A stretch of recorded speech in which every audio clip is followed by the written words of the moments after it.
Hear me?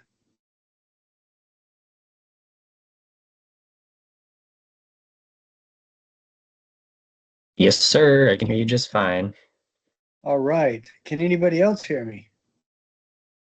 Yes, I can hear you. Yes. Okay. All right, good. Seems like every semester they shift things around to make things more user friendly. And from my end, it doesn't feel all that intuitively helpful. Oh well. But as long as everybody can hear, then that is great.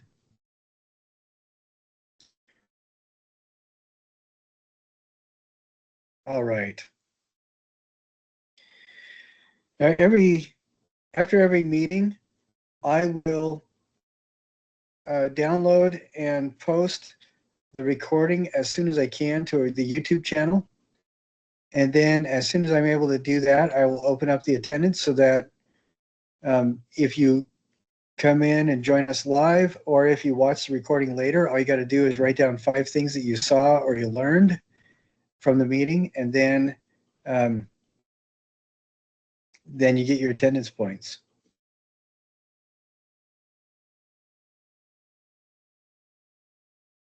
Now I tried really hard to make sure that the things that are due on Sunday, at the end of the weekend.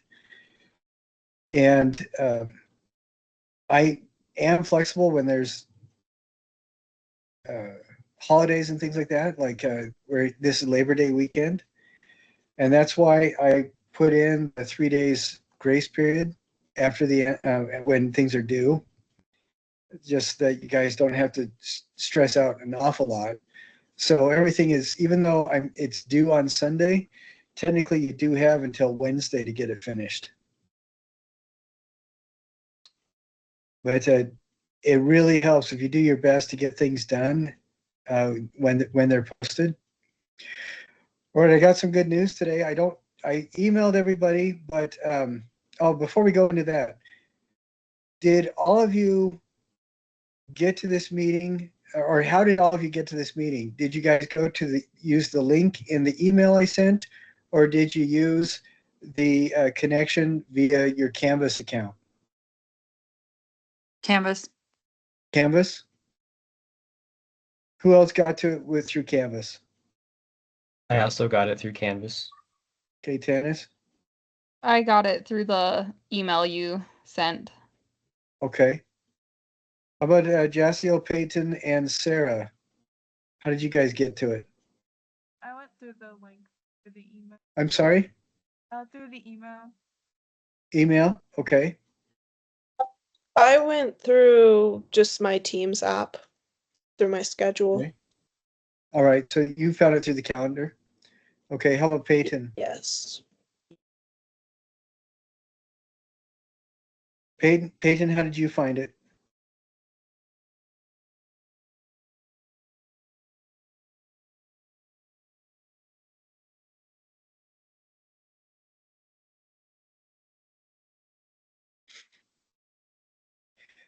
I think that as I'm going to keep sending the email links as well, but everybody just know that we meet Wednesday night at 7:30, and then the recording is usually live before midnight.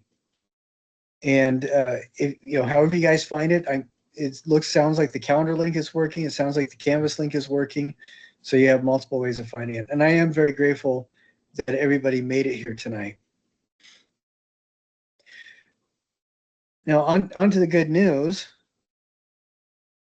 Sharon told me that the kits for our class are done now. And the reason each class has a slightly different kit. And in that letter that I sent out everybody at the very beginning, I mentioned that I would tell people when the kits were due or were ready for us. And several people went into the 519 and found kits anyway. All of you who picked those up, please take those back if you still have them. And then you can pick up our kits, and I will show you. Can you guys see this? image right now?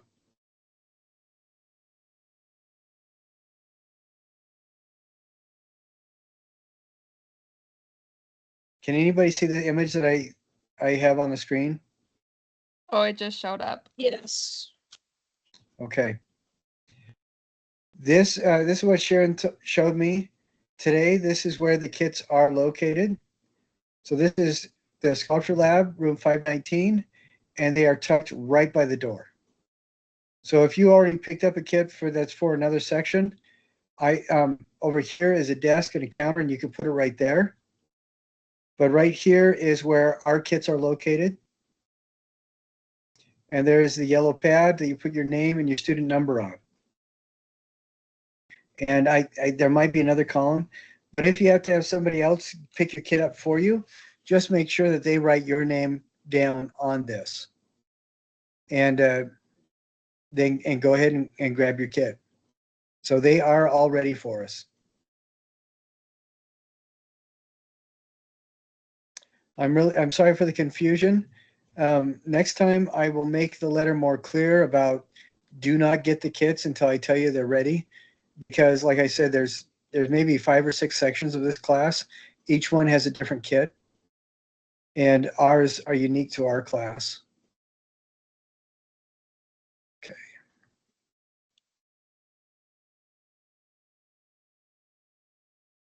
And I would recommend getting the kit. If you can't get it tonight, get it tomorrow or Friday. Get it as soon as you possibly can, and go ahead and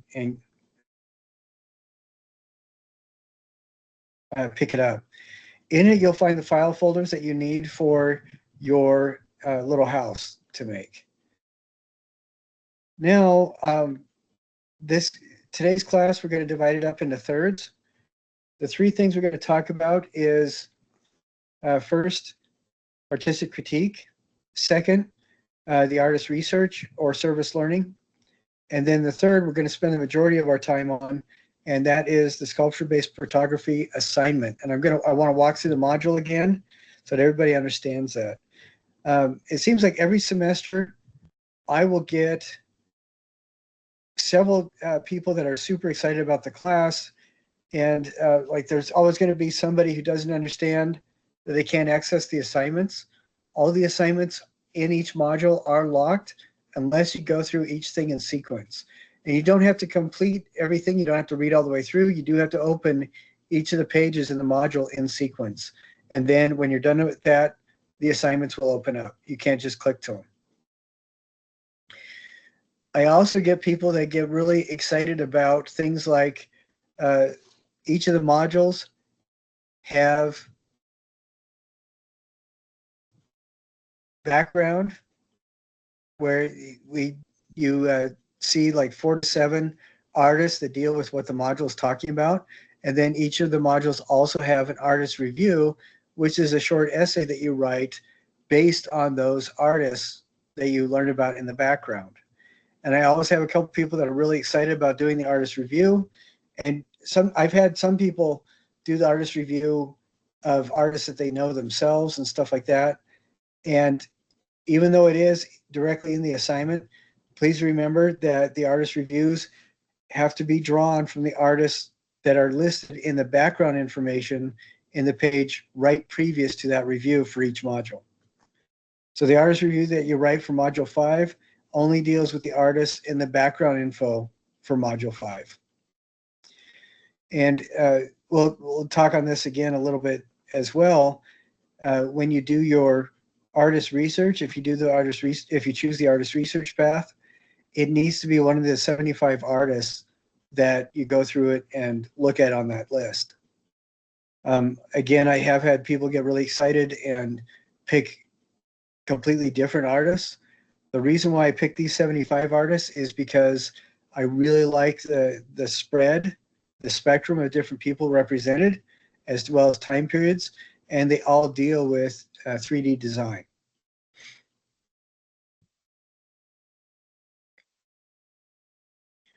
All right, so if anybody has any questions about that, please let me know.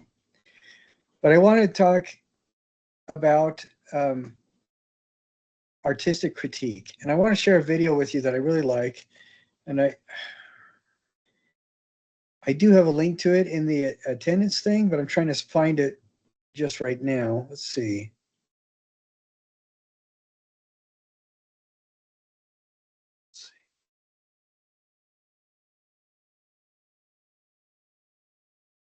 Okay, here we go.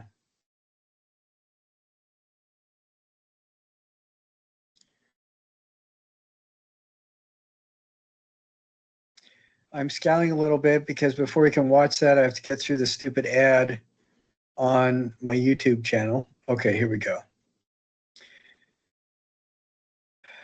This thing I'm going to show you, it deals with principles about artistic critique, but specifically principles about things like thinking and communicating. And it ties into the meaning of art. I'd like to show this just so that people can start thinking about these kinds of principles. Has anybody heard of Plato's allegory of the cave?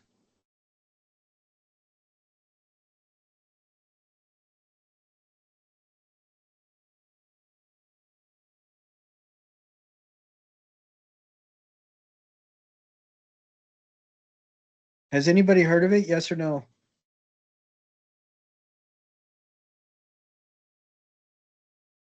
No, I haven't. Okay. I hope you get, do you guys know who Plato is? He was a Greek philosopher who lived about 2,600 years ago, 2,500 years ago, something like that, a long time ago. But the things that he wrote are one of the pillars upon which Western civilization likes to believe it's based. And he wrote a lot of books. Most of the time, his books were really short. One of them was called The Republic, and I believe in that one he also talks about Atlantis. He's the guy that brought us the idea of Atlantis.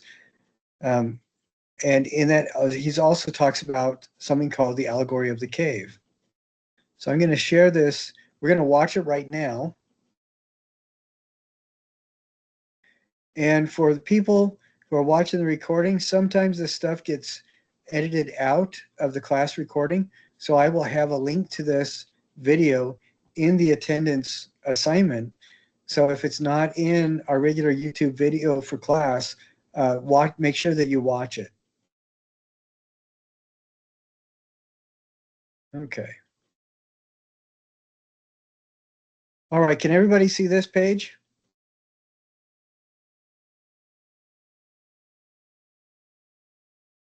Yes. Okay, excellent. All right, here we go.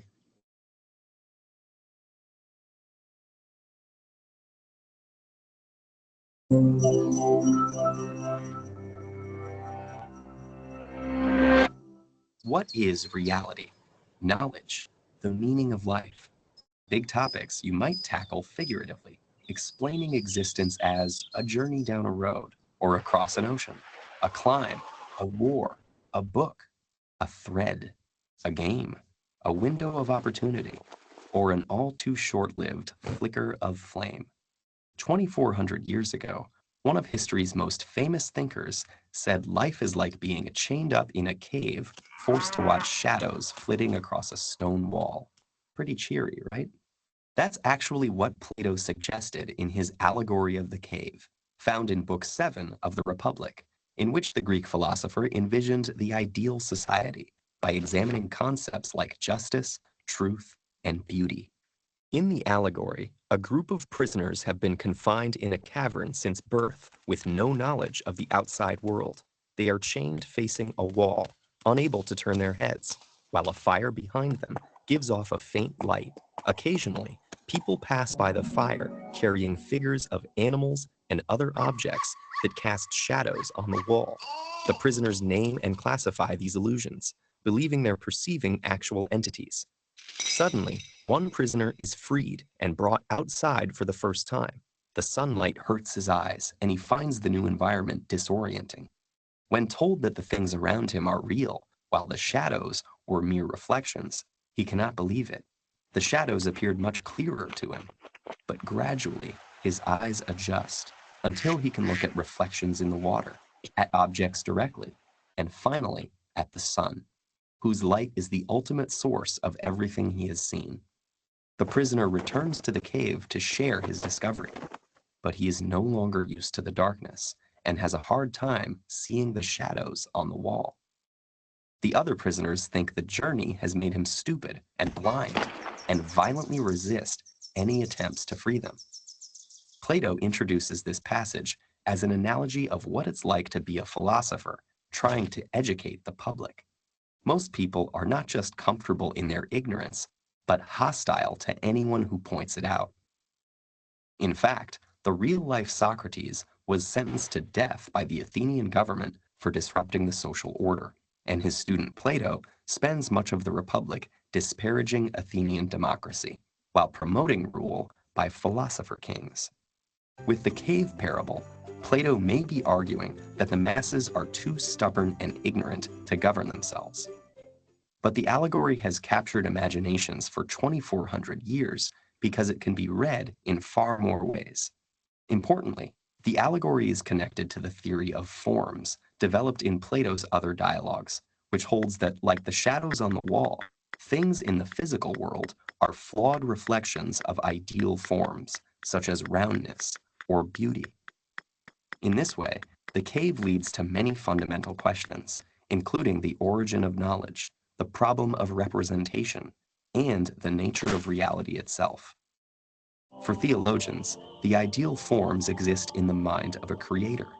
For philosophers of language viewing the forms as linguistic concepts, the theory illustrates the problem of grouping concrete things under abstract terms. And others still wonder whether we can really know that the things outside the cave are any more real than the shadows. As we go about our lives, can we be confident in what we think we know? Perhaps one day a glimmer of light may punch a hole in your most basic assumptions. Will you break free to struggle towards the light, even if it costs you your friends and family? Or stick with comfortable and familiar illusions? Truth or habit? Light or shadow? Hard choices, but if it's any consolation, you're not alone. There are lots of us down here.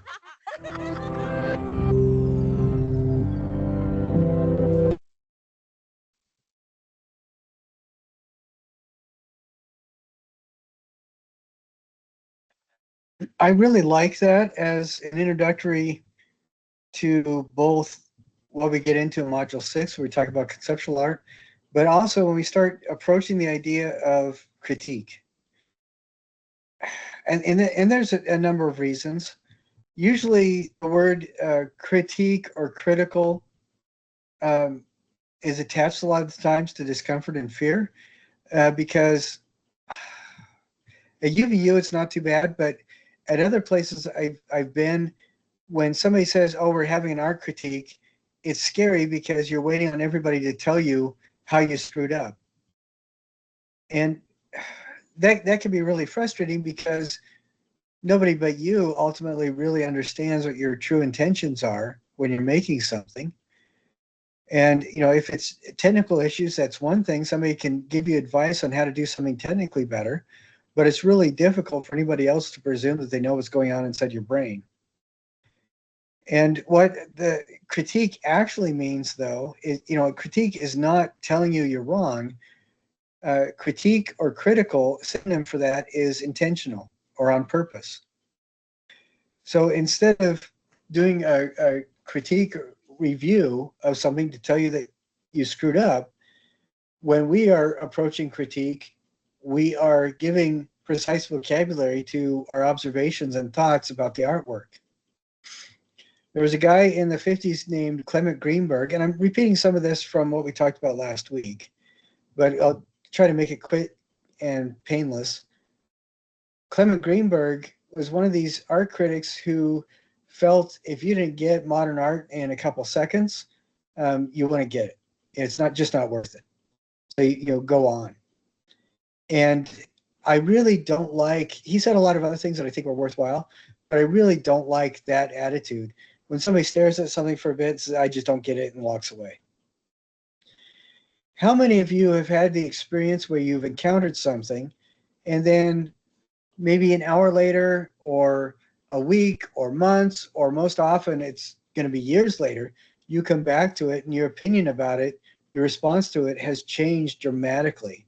Gone 180 degrees from where it was. How many of you have had an experience like that with either food or a person you've met, a book that you've read, or a place or a thing that you've seen? I had that experience with a movie a few years ago that I didn't like as a child, but I liked now that I'm an adult. What movie was it? It was the original Snow White from 1937. Oh yeah, that was really pioneering with cell animation. Yeah, technically a really excellent movie.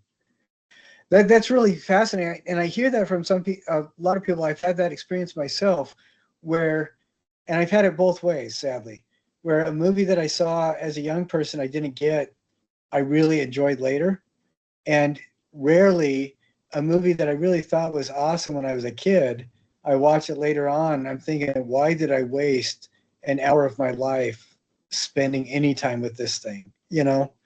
But for me, a lot of the times there's books that I like reading every couple of years, because every time I go back to them, every time I read them again, it feels like a deeper, more powerful story.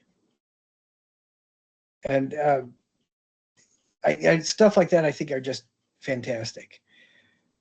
Now, the tools, thank you, Tanis. The tools of artistic critique, it's there are 4 steps, and the 4 steps begin with the object and very little of our own imagination, and continually add more elements of our own imagination and thought until the 4th step is almost entirely our opinion. But when we get done with that 4-step process, even though the last step is our opinion, we are able to precisely articulate our opinion and defend it, which I think is really good, or support it. I don't know if defend it gives all the right connotations. And I like that because it gives us something that we can talk about and grow from. Now, I came across something a couple of years ago that I thought was fantastic. The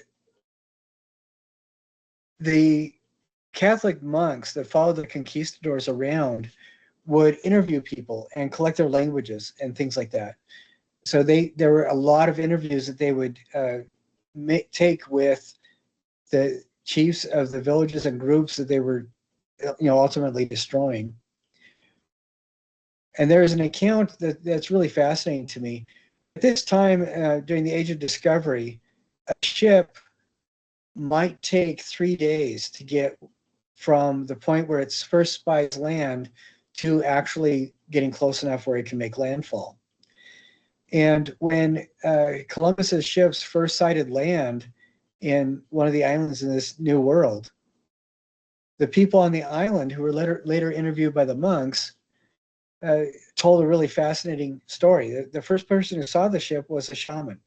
And that first day, what he saw, he said, was just something like a shimmer on the edge of the horizon. He didn't know what it was, but it wasn't a normal weather feature. And he spent hours staring at it until finally he saw a shape that looked like it was intentionally made on the water, still not knowing what it was. He looked around in the village, he looked around the life of the people that he knew, and by that evening of the first day, he realized that this was a great big ship. And he thought, well, why couldn't I tell what it was before? So the second day, he asked other people in this community, could you tell me what that is on the horizon? And he said at the beginning, nobody knew what he was talking about. They couldn't see anything there. And when he mentioned it's like a big canoe or a big coracle, then the people look again, more often than not, they recognized that there was something there. And they actually saw it. And as the ship got closer, they recognized, okay, this is human made, there's people on it. They saw that it was a big canoe or a big coracle. Now, how many of you have had the experience where somebody tells you to, or asks you to get something, and you don't really have a clear idea of what or where it is, but you go and try to look for it anyway, and you just simply can't see it. And then they get flustered, step up behind you and point it out, and it's right there in front of you. And all of a sudden you can see it. How many of you have had that experience? I have. What was it that you were trying to see that you couldn't see? I was at work and I was like trying to find the sprinkler section and it was right in front of me all along. Isn't that interesting though? I mean, it is like you're stepping into a twilight zone or something where it was there all along, and when somebody points it out and it finally dawns on you it's there and it snaps into focus, it's almost impossible to believe you couldn't see it previously. And it is a weird situation. Now, when we're born, we usually have just two states of awareness. We're either satisfied or we're in need. And that's the entire emotional spectrum of most babies. They're happy or they need something. And as a person gets older, that dual emotions starts branching and becomes more and more complicated and spread out, until by the time we're a teenager, we have lots and lots of negative emotions and some good positive emotions too. And then by the time we're adults, we usually can if we sit down and think about it, we can usually label at least 40 or 50 emotions that we've had, when even 10 years earlier, it would have been flabbergasting if anybody had suggested there'd be more than like 10 or 15 emotions you could feel. And that's a big part of that, I think, is because as we grow in the precision of our language, that provides more opportunities and channels for our brains to be able to exercise and focus on things. So if we have the precise imagery for something, then we can see it. And if we don't have the precise imagery, or we don't even have something that's close to the right imagery, then even though it's the sprinkler section and it's right in front of us, we simply can't see it.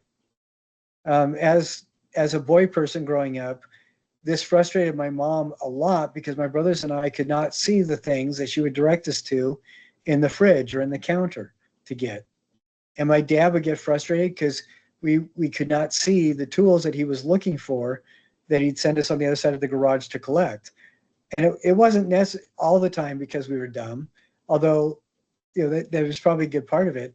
But a big part of it is we just didn't have the visual imagery in our head and the precise language to know what it was we were supposed to be looking for, or to be able to recognize it.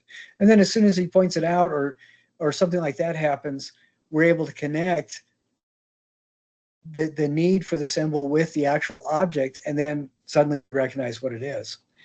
Now, I want to share something else with you that I really like. This is an application of the tools of artistic critique to an actual sculpture. And it's done by a couple of art historians, which they tried very hard not to sound like art historians. They just tried to sound like interested observers. But I want you to look at listen to this and listen to the steps of artistic critique. The first step is describe. This is where you just talk about the perceptible attributes of whatever it is the object possesses. So, how tall is it? How wide is it? What color? What texture? What are the shapes that you can recognize? Does it look like a teapot? Does it look like an abstracted teapot? Does it look like a vegetable? Does it look like an alien vegetable? Or does it look like just a collection of geometric shapes? The second tool of artistic critique is, and I'll show that, let's see. I'm going to open up the page and share the page with you so you can see what I'm talking about.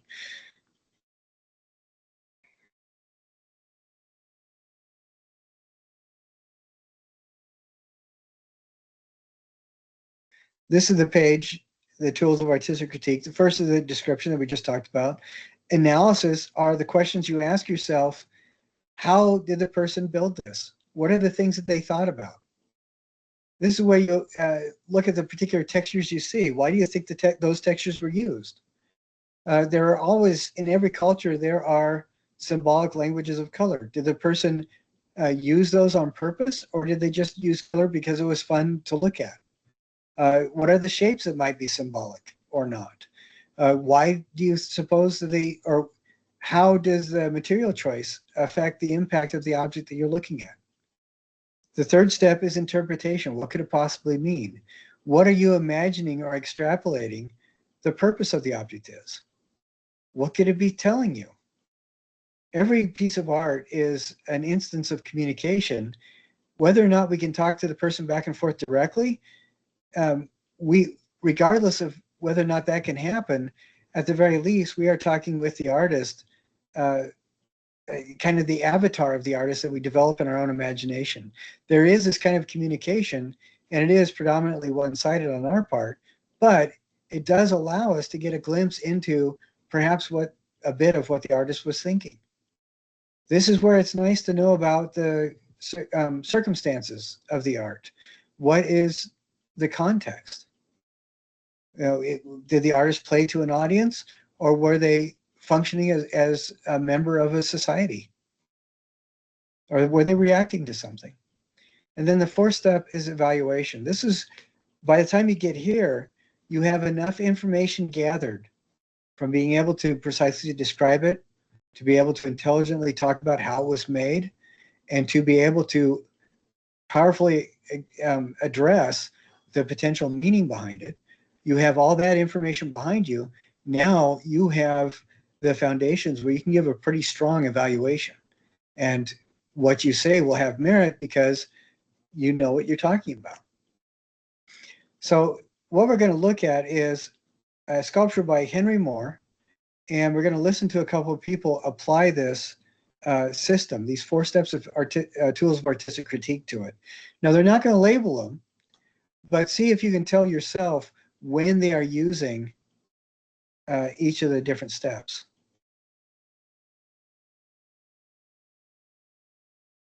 Okay, can you guys see the video that says Smart History?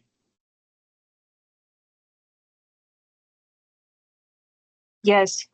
Yes. Okay, Yeah. excellent. All right, we're going to go ahead and start watching it.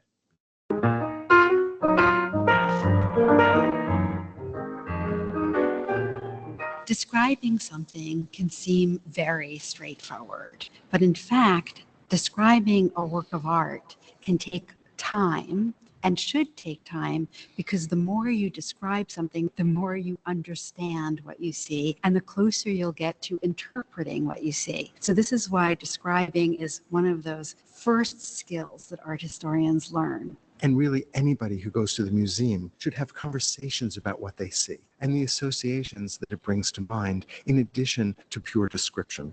So here's what we're not going to do. We're not going to talk about when the sculpture was made. We're not going to talk about the historical context. We're not going to talk about the artist's biography. We're only going to describe what we see. Okay, before we go on, this is an image, a full image of what the sculpture is that they're going to be talking about. And I'd like you to think about, what is that, how do you respond to it right now? And try to remember how you are thinking about this at this moment. Because I'm hoping that by the end of this short conversation between these two people that are looking at it, your opinion will, if it doesn't change, it will at least expand.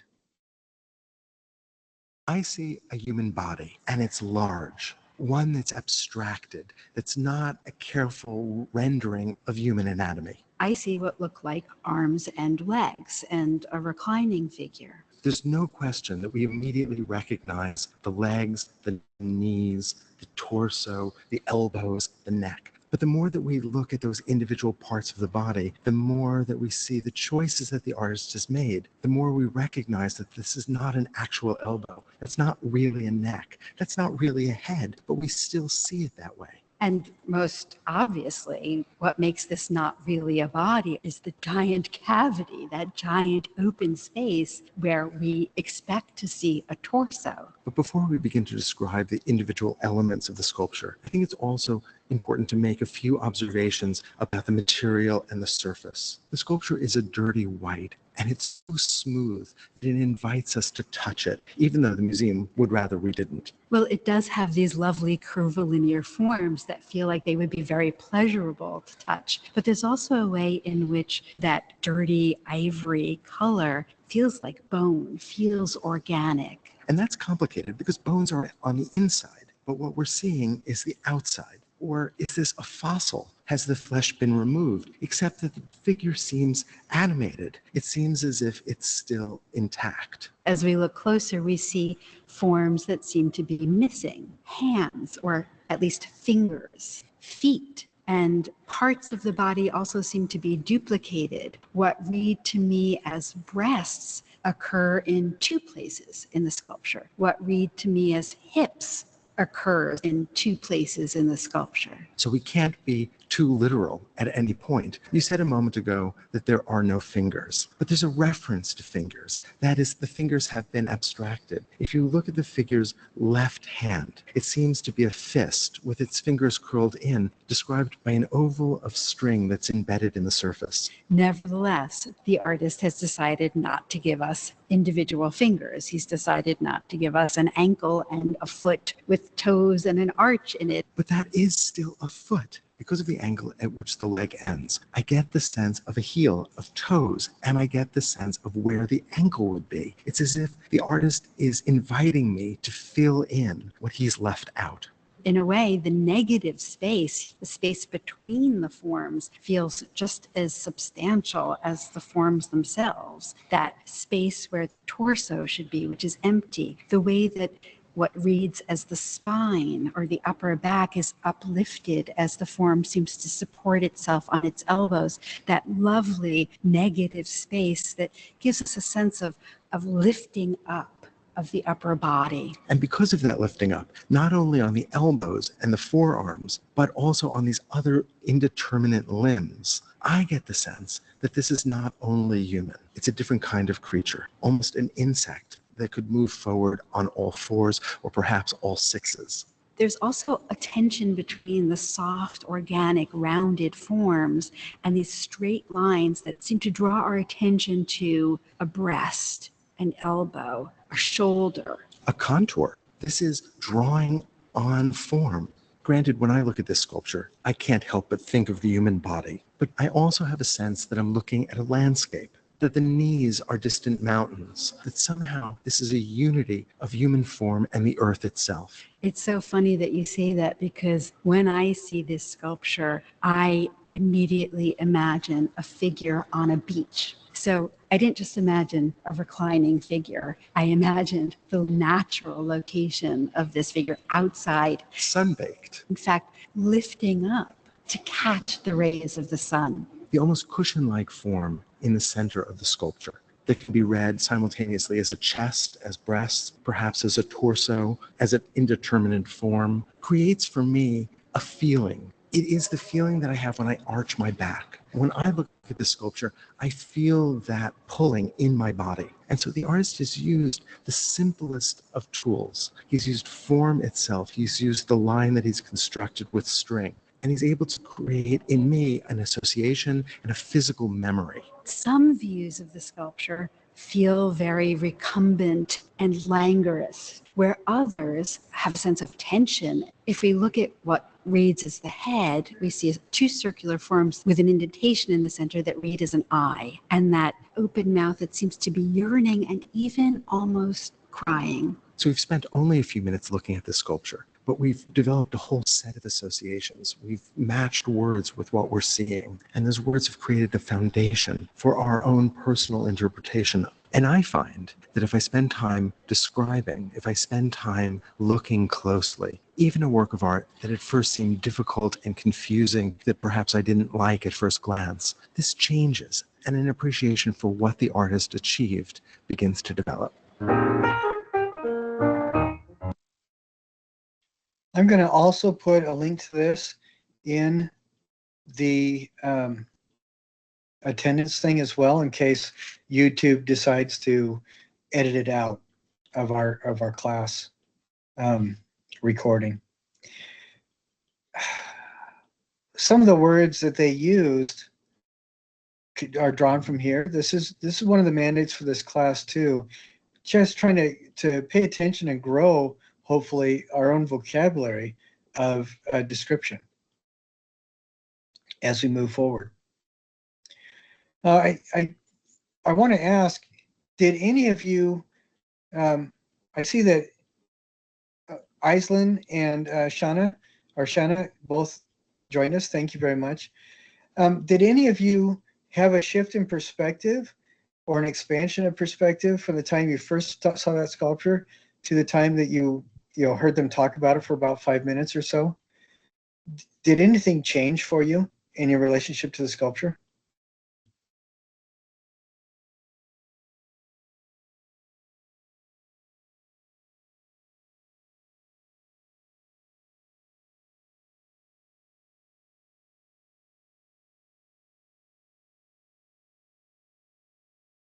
Well, I'll just say that a lot of what they said is kind of what I initially thought, but as they kept talking, I could kind of see deeper things that they were mentioning, and I'm like, oh yes, I see that, I understand that. So that was cool. All right, excellent. I appreciate that. And it's not, sometimes it is going to be a dramatic change in your overall reaction to something. More often than not, it's like what you say, it kind of helps you to expand and perhaps even give words to the insights that you're getting. And I think that is very valuable. I mentioned that Clement Greenberg said, if you don't get it in a couple seconds, it's just not worth getting. I really don't think that's has a lot of value to it. I think in the long term, as in our relationship to art itself, the art that we make or the art around us, just because with most things, the more time you spend, the more you think about it, the more precise your language as you talk about it, the better you're thinking about it. And I think that the better your relationship, the healthier your relationship with whatever that object is. And in this class, what we will do is we'll have a number of assignments that deal with this idea of artistic critique. And each one through the semester, it asks you to be involved a little bit more. Like a lot of the discussions are just so you can post your imagery. After you get done with the assignment, you post it onto this discussion. And some of them at the beginning, I want you just to mention something that you liked about somebody else's, talk about that. But as we go through, by the time you get to the end of the class, you're going to be asked to really give like a solid, articulate opinion about a couple of the things that you see in the class.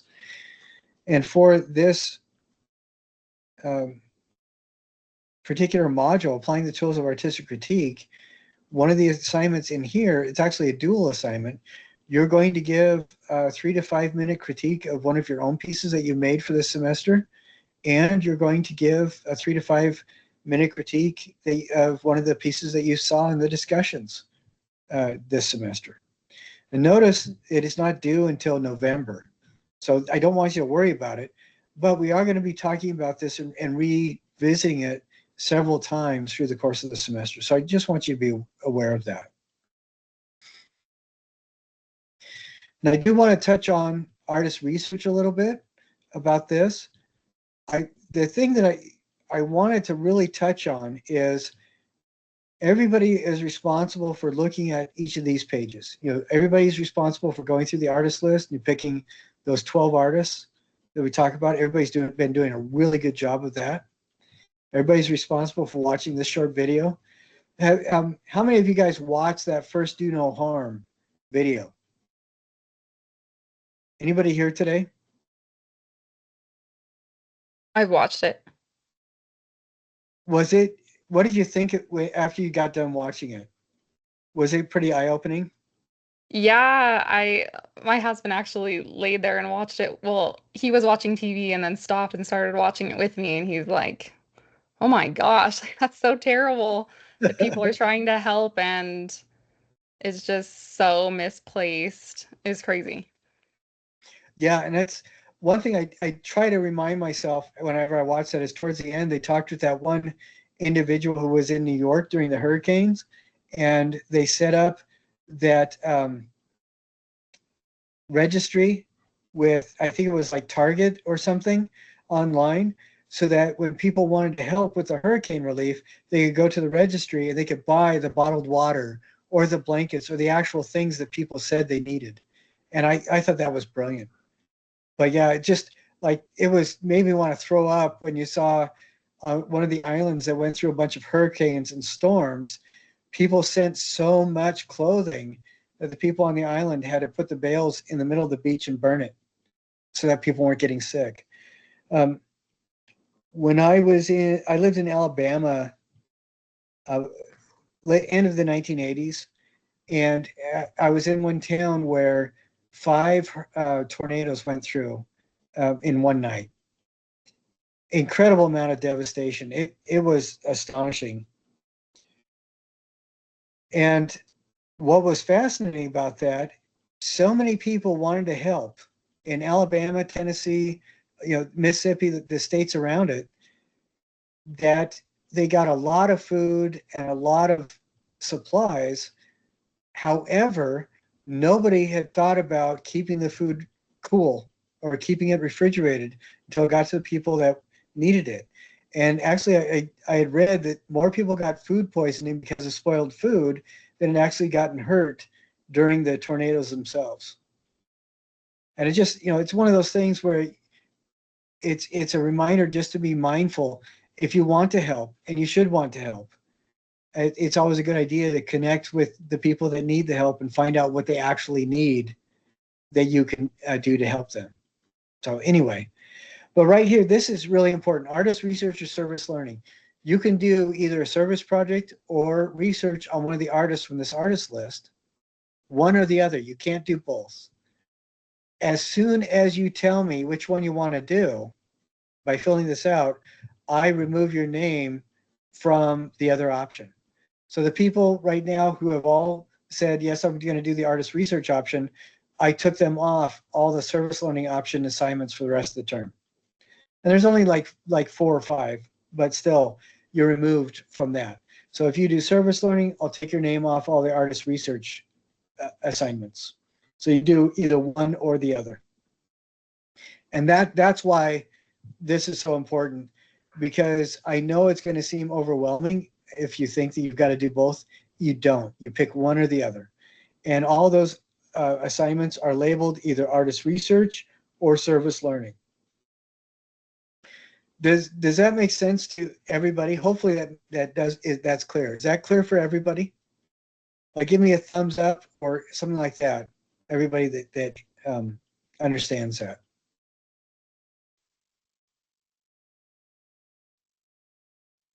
Yeah. Okay. All right, good.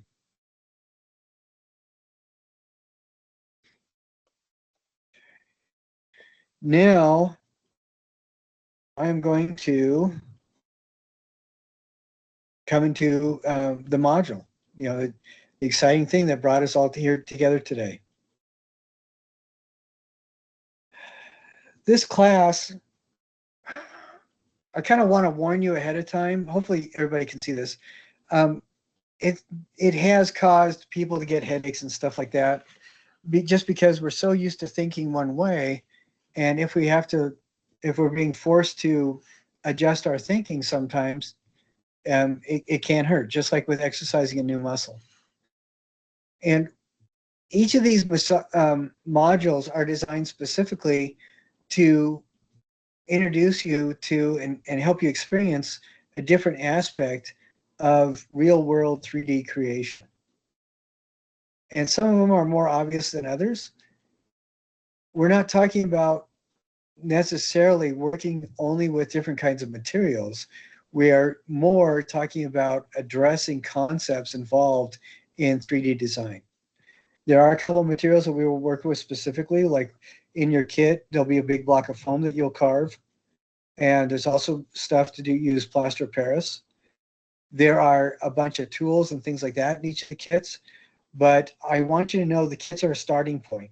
That's providing your base material. And I want you to look around where you live, where you walk, where you live and play outside, and find things that you can use and add to the material that you work with. What we are doing primarily in this first module is addressing the idea of the role that photography plays and recorded imagery play with 3D design. All of these modules that we have, I say 9 to 12 hours. If you go any less than that, it's most likely you're not really doing, you're not really giving yourself an opportunity to explore the themes and the ideas that are being done. I have had people that bragged about how little time they spent, and that doesn't do any good. When you are creating new neural pathways in your brain, you need to keep working over them again and again and again, just like wearing a path into grass. You need to keep traveling the same path over and over again. And I would recommend, however, wherever you have set up in the place you live to work on this stuff and the time periods that you have to work on this class, I wouldn't do blocks that are shorter than at least an hour. It takes 20 minutes just to rearrange your focus so that you can pay attention to a new task that you're undertaking. And if you dedicate yourself to spending at least an hour of time each time you work on this kind of stuff, that is going to really help you find a groove to get into. And ideally, like a 3-hour block is really preferred, but we live in a real world. That's probably not going to happen. But do give yourself the benefit of the doubt and give yourself the time you need to really explore these ideas. And this is in-class activity. Since we don't do a lot of stuff in class, since we're online, this is not really going to work.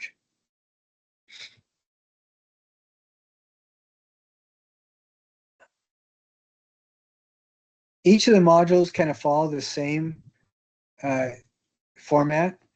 They don't all have introductions, but some of them do. They list what the reading is. Primarily, you get that from the quiz.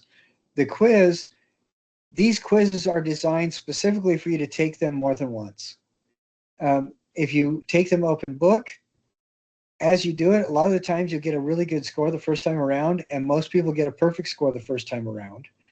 But a large part of that is, as you go through the quiz with your open book, you look at the question, you don't know what it is, you go to the book, you find it in the book, you realize, okay, this is the answer to the question, you go back and answer it. So even though you're only submitting the quiz once, you are basically still taking it a couple times. If you don't get a perfect score, it doesn't make any difference. You can go back and take it again. Anytime you miss a point, sometimes I'm in a bad mood or a sarcastic mood, and I'll say something rude, but the majority of the time I try to be helpful with the questions, answering the questions. If you don't get a question right, I will put a note in and say, well, refer to the text, or could you please clarify this? This needs to be a little bit more clear. Sometimes people will take quizzes really late at night after they've had a long, hard day. And so what they write doesn't make a lot of sense, and I point that out. So it doesn't matter if you don't get all the points, just go through and take it again. Make sure that you save, that you have recorded your right answers so you can plug them in again without thinking, but then go through. And I've noticed just so far this last week, everybody who's been doing the quiz has either scored really, really well, or within a couple of hours usually of when I grade it, they'll come back and the quiz is redone. I think the quickest turnaround has been like 8 minutes because somebody just happened to be on there when I was grading it. And then the quiz is designed to introduce you to the material and familiarize yourself with the concepts in the chapters being addressed. Then the background, I showed you this last week a bit. The background specifically is, the 5 to 7 or 8 artists from that list of 75 that create work that we feel fits into this module, the themes of the module. Andy Goldsworthy is amazing for this kind of stuff. And a lot of you guys talked about him too in your essay. And Sandy, I love Sandy Scoggin. She's very tongue-in-cheek. She has a lot of humor, and it's really fun to see that. James Casimir is really very interesting. And not a lot of people look at Alejandra Laviada, but all these guys are really amazing. I recognize some of the books that Thomas Allen worked with just because that's the material that my dad had a big collection of this kind of stuff, and I grew up reading it. And Slinkachu's work is really amazing. And Isaac Cordall seems to be kind of a burlier version of Slinkachu. And I really like Polly Becker, what they do. So these are the 8 artists that are for this background. And then after you watch those videos, and please, if there's any links that are broken, let me know right as soon as you can, so that I can go back and fix the links. Now, each of them I tried to put in, make sure there's a video that's working, at least one. Some, not all of them. I'm going to have to, if anybody can help me find videos for these guys, that would be great. But the videos usually are under 6 minutes. So after you watch all of those and look at each of those artists, then your essay that you write is very clearly described here. All the artist reviews for each module are dealing with all the artists in the research section for that particular module. And the research section is what we just looked at, the background information.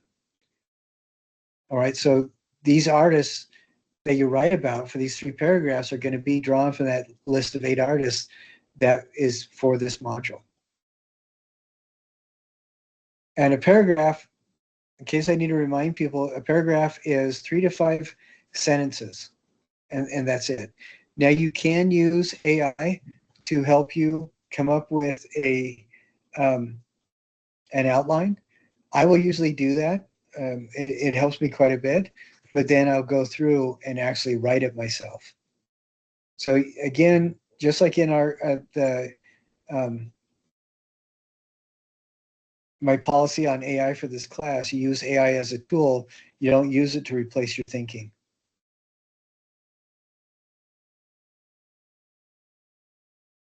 So does this make sense to everybody? I hope it does. This 3rd paragraph, you need to list at least 4 methods used that are drawn from chapter 1 of the textbook. 4 methods used to involve the viewer. And there's 9 of those. And that is talked about specifically. It's addressed in the quiz. And it is in a subsection in chapter 1 that says ways to involve the viewer, or ways of involving the viewer. And it lists 9 with like 2 paragraphs and an image for each of them. So that is in your textbook. And if you don't have your textbook yet and you are worried about getting dinged on points, do the best you can and turn in the assignment. You're not going to get a lot of points, but when you come back and rework it after getting the textbook, you have the opportunity to get perfect points. Or you could just tell me, hey, I don't have it yet. Can I have an extension until I actually get my book? I think there's 2 people in the class. No, 3 people in the class where the book has simply not come yet. And that's really not something that you can control. Now, this is the real meat of the module, where you are actually going to be building something. You are going to be building a house that is about the size of your 2 fists together. And the principal material that you use is in your kit, it is the file folders.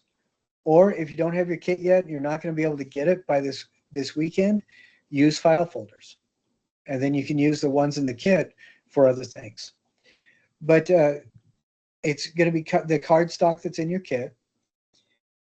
And what I want you to do is, it needs to be a structure that's going to be interesting to photograph.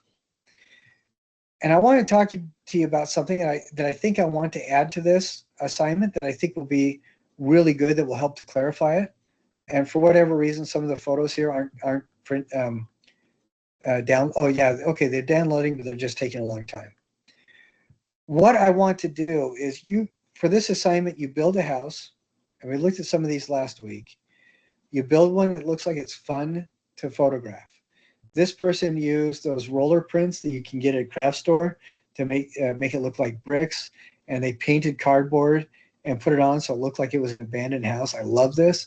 And you can't see it too well in this, but they made a really fun textural roof. But it has a lot of texture. It has a lot of intriguing elements. They used tracing paper for the windows. I've had people use transparency plastic from a print shop, and they used markers to make like stained glass windows for the houses. That was fantastic. Just a lot of different kinds of things. But you can see what the scale is. And what I want to add to this is a list of the kinds of photos to do. So here we talk about the concerns. I want you to focus on focal point, depth of field, and viewpoint, with the goal being to experiment with creating different experiences of photography.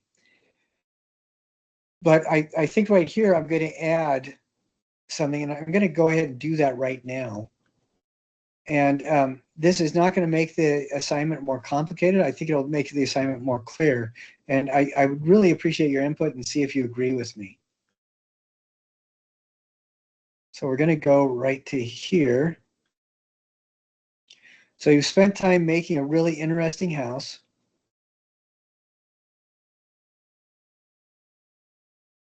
And we want to submit 5 different photos.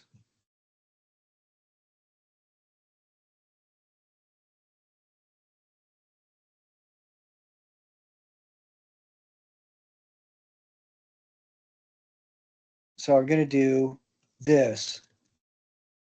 Let's see. The first one is close-up. Actually, I'm going to do this a little bit differently, I think.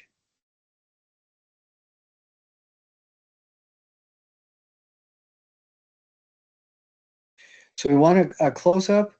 What's the word in photography for far away? What's that? What's that called?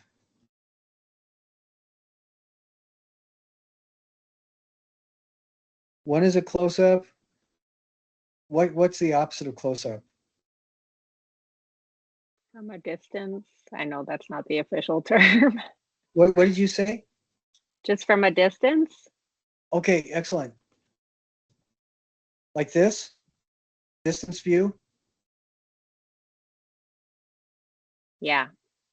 Okay.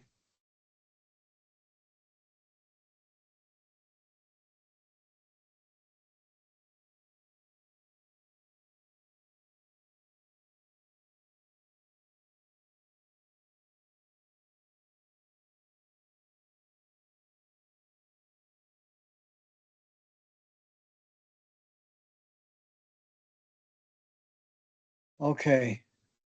So in the 5 photos that you have, I want you to include these things.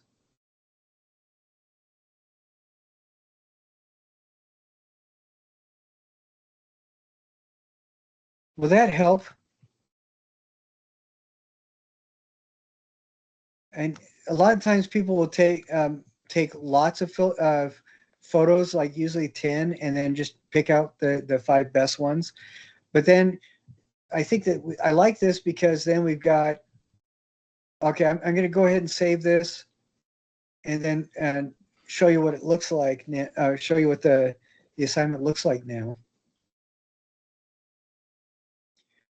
So here's going to be an example of the unusual setting. All right. And okay.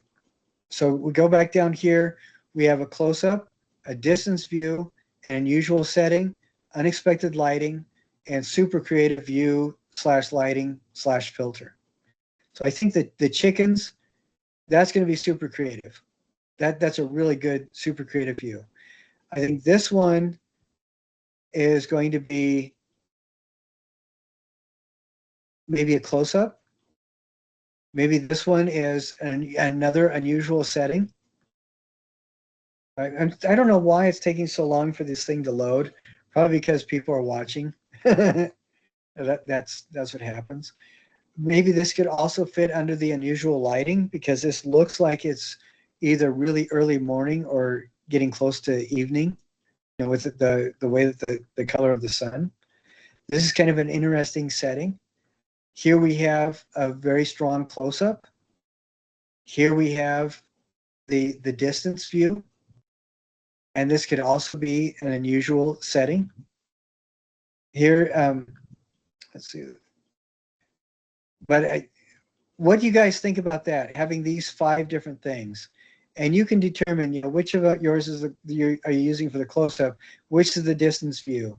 Is this the unusual setting going to be on a bookcase or in a tree or in a refrigerator? The unexpected lighting, is it going to be you set up your camera behind it in the refrigerator and then open the door and get a photo like that? Or super creative, what are you going to do?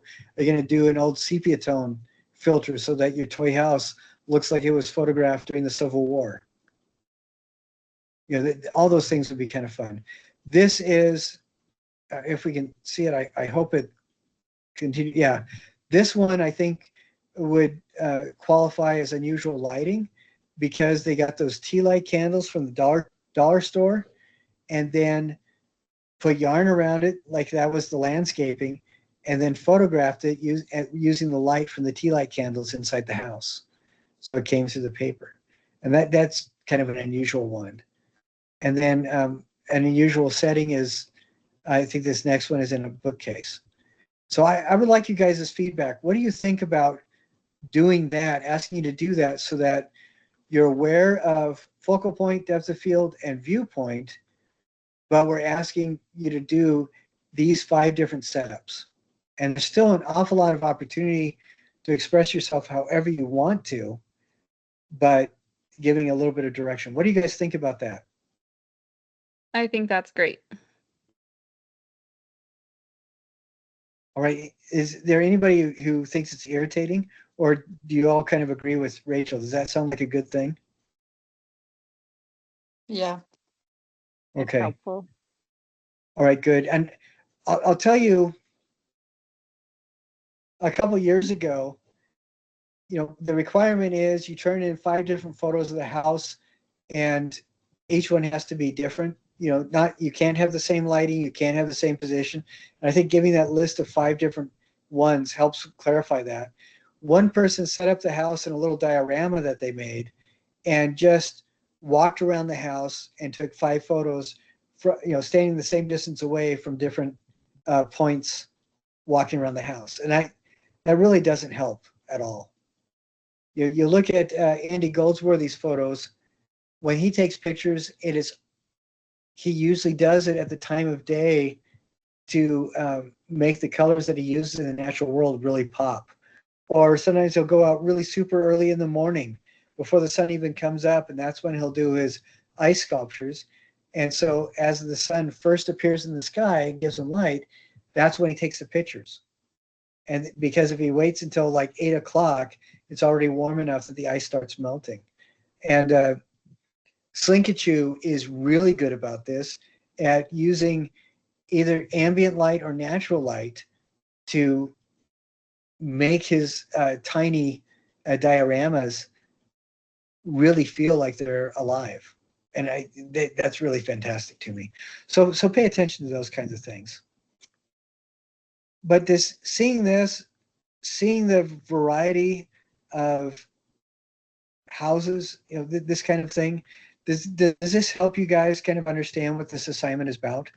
And I want to make sure you understand this is the kind of thing we're going for. Something that is going to be enjoyable for you to photograph. I'm sorry, who said yes? Me. Okay. All right. Great. All right. Well, that is primarily what I wanted to talk about today. Making sure that we cover all those things. Does anybody have any questions or observations about the material that we talked about today?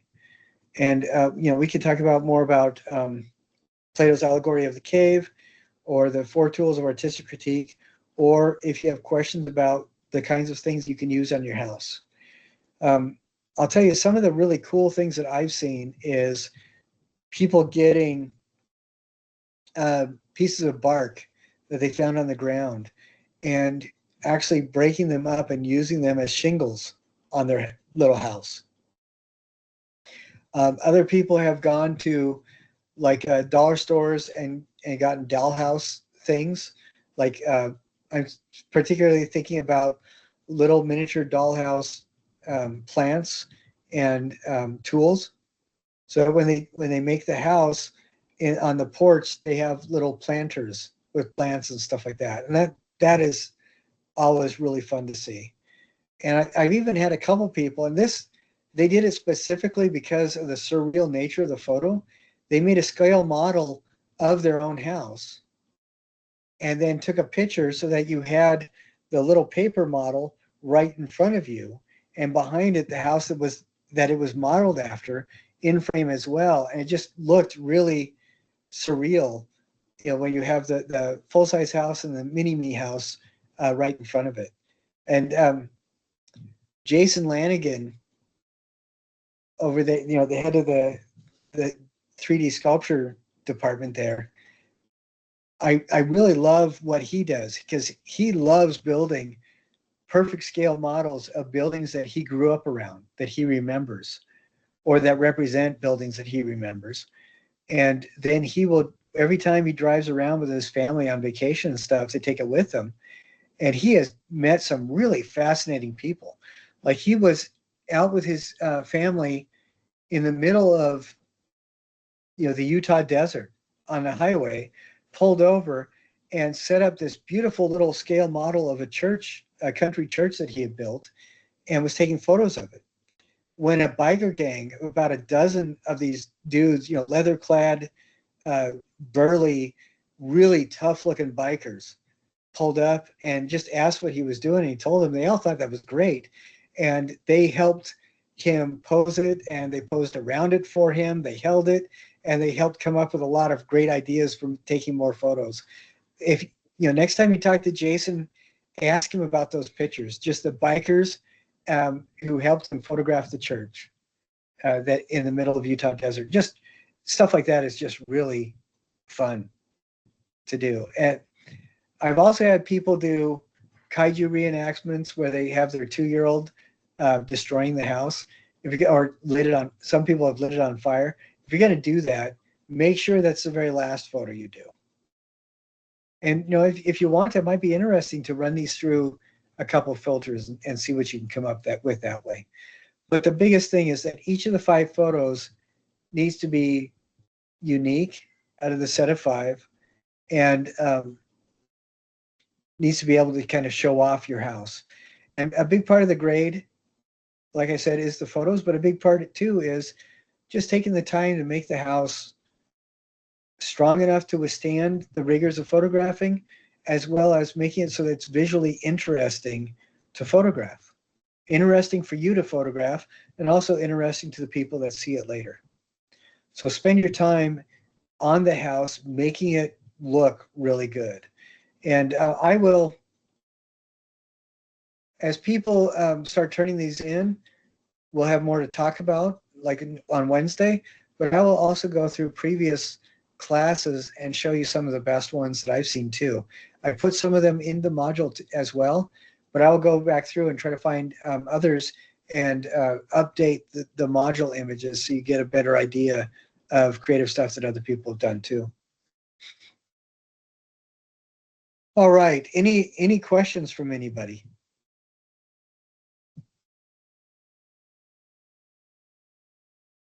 I actually have a question, but it's not about the houses that we're building. It's about the work logs. Okay. Okay, so for the next work log that's due, I just want to make sure I'm gonna do it right. I got a little confused on the last one. So is it only supposed to be the stuff that's in that module? Like, should I not add, because I've been tracking my time like since the very beginning, like course orientation, the attendance module, all that. Should I not worry about that stuff? Like adding that into the next module? Or like, do you only want the stuff that's listed in the sculpture-based photography module? Well, for like module 7A, the artist research and stuff, that work log should only be for module 7.A. All right. And that's going to be just a couple hours. For this one, work log module 1, I would say put in all your time for the course overview, attendance. Well, the attendance is going to be part of it anyway, because you're taking part of this video. But like reading this, getting the first day of class, all that kind of stuff. Yeah, include all that in the module 1 work log. But for everything after that, the work log should only be for the actual things within that work log. You notice this one doesn't really have any work log for it, but like module 2, the work log 2 is going to be only for the stuff in module 2. And module 7B is going to be work log stuff only for module 7B. So, all the rest of your stuff, like from course overview and everything like that, yes, include that in module 1. Okay, thank you. Okay. Does that help? Yes, that's helpful. I figured that for the rest of them, that's how it would be, but I just didn't know if I needed to include the stuff I had already tracked or not. But thank you, that makes sense.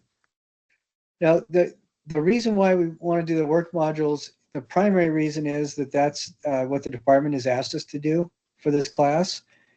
And a secondary reason is so that you are trained to keep track of and value your own time. I think all of you guys are professional artists, and maybe a little bit, and some more than others, but all of you are professional artists. And as artists, it is really easy for us to dismiss the value of our own time. And I'm hoping that keeping track of time kind of helps us to realize that we do have value. Picasso, at one point in the late 50s, Picasso supposedly was sitting, and this is an anecdotal story. It shows up in a magazine article, so there's a chance it might be right or true. But he was at a cafe with some friends, and somebody recognized him at a different table.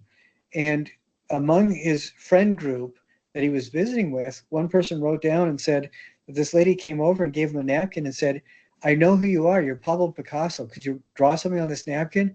Anything, I'll pay you whatever you want for it." And so Pablo Picasso looked at the napkin for a second and then scribbled something on it, and then handed the napkin to the lady and said, "That'll be $10,000. And she said, "What, $10,000? It only took you a couple seconds." And Pablo Picasso famously said, "Yes, but it took me 40 years to get to that couple seconds." And even if your direct customers only see that last little moment of effort for the final product that they're buying from you, they still, a good customer will respect all the time and training that you have spent getting to that last few moments of completing the product. And I just like I want you to photograph your own work so you're proud of it and present it in the very best light possible, I want you to value your own time, because like I said, all of you are professional artists and you should value your time. The flip side of that is if you get through a module where the average is 10 hours and you only spent 2.5 hours on it, that's a really good indication you need to go back and rework stuff. And it's interesting to me that grades are always very specifically tied to the amount of time that a person spends on the project that they're undertaking. Anyway, but yeah, that was a good question, Rachel. Thank you. Any other observations or questions? I have a question. Okay. Is this Um, Jessica or Peyton? this is Peyton. Okay. With the attendance stuff, do we still need to do that if we join the live stream? Yes. And this, I said in the attendance module itself, it says that at the very beginning. Regardless of whether or not you watch the recording or attend the live stream, you still need to put in 5 things that you observe about the video. And they could be as innocuous as, I have a halo background, or it's based on Larry Niven's Ring World, or you heard my dog whining in the background, or I'm wearing a green shirt. It doesn't necessarily have to be something that you learn specifically doing with the lesson, but it needs to be 5 observations about the video itself, experience itself. Okay, thank you. Sorry, I missed that. No, I have that's a no question problem. too. Yes, Jessica. Do we get, if we do the quiz and it's turned in on time, but then we want to rework the questions that we missed or whatever, is it gonna be docked if we like do it a little No. bit later or No. no? Okay. No. Yeah, if you're worried about that, if you turn in a quiz and you only get 10 points out of 40, but it's on time, anytime until the end of the semester, you can go back and Okay. retake it for Okay, full cool. points. Thank you. All right. I hope that the only reason I have any sort of a submission policy like that at all is to just help people be aware of staying on track and keeping things going. So yeah, if you notice that the day after something's due, I'll put zeros and stuff. The zeros aren't set in stone. You still have a 3-day grace period to still turn stuff in. But after that 3-day grace period, then the most points you can get for any submissions or after that is 90%. So if you wait on your quiz until it's 4 days late and then submit it, even if your quiz is perfect, the most you can get is 90% of the full points. However, if you turn in your quiz on time and you still totally sucked, you can retake it at any point until the end of the term and get a perfect score. Is that clear? Yes, thank you. Okay. And the other way to sidestep step around that is if you know you're not going to make it on time, just go ahead and email me and say, hey, this came up, that came up. I'm throwing up stuff I ate last week because I'm so sick or whatever. And they'll say, yeah, that's fine. Just email me when you do turn it in. In that case, I don't always remember. If I'm a stinker and I give you a lower score, just email me and say, hey, Andrew, before this was due, I wrote you. If you remember, I was sick. I wrote you on this date, and then I'll go back and change the score. It's no problem at all. I just don't want people getting their nose bent out of shape. I don't always remember, but as long as you tell me before